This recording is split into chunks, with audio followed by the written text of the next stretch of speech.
বান্দা যদি প্রত্যেকদিন 30 বার করে আমল করে এক ওয়াক্ত নামাজের পর, এই বান্দা জবানটাকে হেফাজত করার জন্য আমলগুলো বলতেছে। এই আমলের মধ্যে যদিও ভুল হয়ে থাকে, নিঃসন্দেহে যদি না জানা থাকে অবস্থায় যদিও ভুল হয়, এর বান্দা যদি আল্লাহকে ভয় করতে পারো, আল্লাহকে ভয় করে রে বান্দা, এরে বান্দা আল্লাহকে ভয় করো রে বান্দা, এমন করে যদি বান্দা আল্লাহকে ভয় করে জবানটাকে চালু করে দাও, আল্লাহ রব্বুল আলামিন বলে তোমার কৃত আমলকে আমি আল্লাহ সংশোধন করে দিব। সুবহানাল্লাহর আওয়াজ নাই, কারে ফায়দা শোনাইলাম? তাহলে বান্দা 5 ওয়াক্ত নামাজে যদি 1 ওয়াক্ত নামাজে যদি 30 বার হয়, 5 ওয়াক্ত নামাজে 5 30 কত? 150। কত? 150 কত? কোন বান্দা যদি 150 আমল প্রতিদিন করে নেয়, এটা পারবো না? আমরা পারবো না? এটা হাঁটতে হাঁটতে পারবেন, সমস্যাটা কোথায়? 10 বার করে 10 বার করে, এটা সহজ। জবান দিছে কে? আল্লাহ। যদি জবান দিয়ে থাকে, সেই আল্লাহর গুণগান কি গাওয়া যায় না? একটা বিস্কিটের লেগে যদি সারাদিন দিয়ে দিতে পারো, মালিক যে তোমাকে আর আমাকে কোনো আরজ করি না, ইয়া মালিক, হে আল্লাহ আমাকে দুনিয়ায় পাঠাও, ইয়া মালিক আমাকে মায়ের উদরে পাঠাও, ইয়া আল্লাহ আমাকে দুনিয়া নামক জান্নাতে পাঠাও, এটা কোনোদিন বলছো? না, বলো না। তারপর আল্লাহ দয়া করে পাঠাইছে, পাঠানোর পর কেন মালিকের গুণগান গাও না? এত নিম্ন খারাপ কেন হইছো? আফালা ইয়ানজুরুনা ইলাল ইবলি কাইফা খুলিকাত, আল্লাহ বলেন তোরা কি দেখোস না? তাকায়া দেখ, আমার উটের দিকে তাকায়া দেখ, উট কেমন করে মালিকের গোলামি করে, মালিকের দাসত্ব করে, তুমি কি জানো না? বলে উট কেমন করে দাসত্ব করে?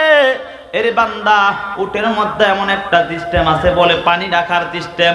বলে যখন মরুভূমির মধ্যে যায়, মরুভূমির মধ্যে যাওয়ার পর যখন পানি না পায়, ওই পানিটা বের করে খায়, মালিককে কষ্ট দেয় না। এর বান্দা গাভীর মতো তুই এমন ভাবে দাসত্ব করতে পারস নাই রে বান্দা। গাভী কেমন করে মালিককে মেনে নেয়, মালিককে কেমন করে মেনে তুমি কি জানো নি? বলে যখন হাল চাষ করার জন্য যায়, এই গাভীতে পারত যখন পিটা দেয়, ওই সময় পারত মালিককে গুতা দিয়া পালায় দিতে, পারত নি? তারপরও মালিককে পালায় নাই। এর বান্দা না পালানোর কারণ আল্লাহ রব্বুল আলামিন জানায় দেন, ও শক্তিশালী পশুর দল, আমি আল্লাহ তোদেরকে জানায় দেই রে পশুর দল, আমি আল্লাহ তোদেরকে এত সুন্দর করে সৃষ্টি করলাম। সৃষ্টি করার একটাই কারণ, আমি আল্লাহর যে মাখলুকাত, তার মধ্যে শ্রেষ্ঠ মাখলুকাত মানুষ, তাদের সাথে গাদ্দারি করবি না, কারণ তারা আমার গোলামি করে। আমি আল্লাহর গুণগান গায়, মাহফিলের ময়দানে গিয়া সুবহানাল্লাহর আমল চালু করে দেয়, এমন ভাবে নামাজের পর পর সুবহানাল্লাহর আমল চালু করে দেয়। ও শক্তিশালী পশুর দল, তোরা শুনে রাখ, শুনে রাখ, আমি আল্লাহ তোদেরকে জানায়া দেই, যখন কোন বান্দা আমার গোলাম আমার তেমন করে কাজ করায় তোদেরকে দিয়া, তখন মেজাজটাকে ঠান্ডা করে তার কথা মতো চলবি। বলেনি? দেখেন মালিকের কেমন গোলামি করে। যখন মালিক বলে এদিক যা, এদিক যায়, মালিক বলে ওই দিক যাও, এদিক যায়, যায়নি? আপনাদের দেশে আগে হাল চাষ করতো নি? মালিক কেমন দূরে পিঠা লাগায়, তারপরও গরু কোনো দিন হীরা আঘাত করে নাই, তার কারণ মালিকের গোলামি করে, মালিকের গোলামি করে। এ বান্দা আমি আর তুমি কেমন নিমক হারাম, আমি আর তুমি কেমন করে আল্লাহকে ভুলে রইলাম, আল্লাহকে একবারও ডাকতে পারি নাই।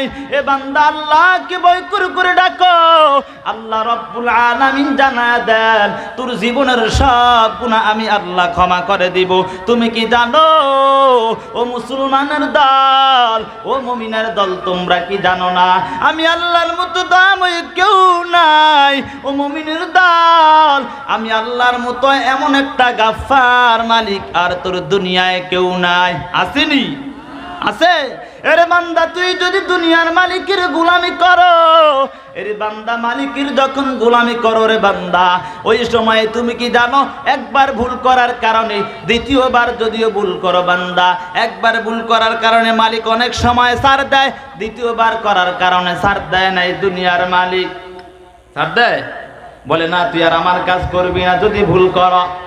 আল্লাহ রাব্বুল আলামিন কেমন দয়ার আল্লাহ। ও বান্দা, আল্লাহ এত সুন্দর করে সৃষ্টি করার পর আল্লাহকে ভুলে রইলি, মালিককে ভুলে রইলি, 5 ওয়াক্ত নামাজও দাও না। এরে বান্দা এমন ভাবে সুবহানাল্লাহ আলহামদুলিল্লাহ তাসবিহ পড়ো না। এর বান্দা আমি আল্লাহকে ডাকো না, অতএব তারপর আমি আল্লাহ তোর খানা বন্ধ করে দেই নাই, আমি আল্লাহ তোর রিজিক বন্ধ করে দেই নাই, আমি আল্লাহ তোর এমন করে চলাফেরা বন্ধ করে দেই নাই। পারতাম আমি আল্লাহ তোর জীবনটাকে পঙ্গু বানায়া দিতাম, আমি আল্লাহ পারতাম তোর শ্বাস নিঃশ্বাসটাকে বন্ধ করে দিতে পারতাম। ও বান্দা আমি আল্লাহ তা করি নাই। বান্দা দুনিয়ার মালিকের মতো আমি আল্লাহ তোকে এমন করি নাই। তারপর আমি আল্লাহকে একবার ডাক দাও। ও বান্দা আমি আল্লাহকে একবার গভীর মনে ডাক দাও। রে বান্দা আমি আল্লাহ তোর ডাকে সাড়া দিতে দেরি করব না।